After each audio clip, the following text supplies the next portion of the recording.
আচ্ছা কাওয়ান, তোমার বিদেশে তুমি যে আইসাও কয় বছর? 1 বছর। 1 বছর হয়ে গেছে।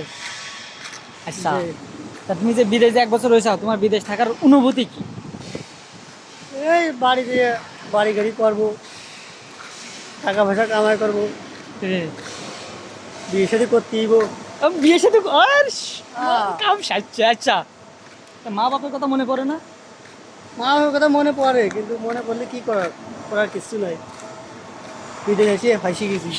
বিদেশে ফাইসে গেছে হ্যাঁ।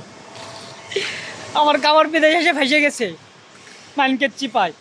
তা মাইনকের চিপায় এখন কিরম লাগতেছে? মোটামুটি আছি, ভালোই আছি, খারাপ না। আমিও যে সময় দেশে ছিলাম, বুঝলে, আমার খুব লাফাতাম যে বিদেশ যাব কবে, বিদেশ যাব কবে। মা বাপরে হুম। মানে উঠতি বসতি 3 বেলা শুধু কথাম, বা বিদেশ যাব কবে, বিদেশ যাব কবে।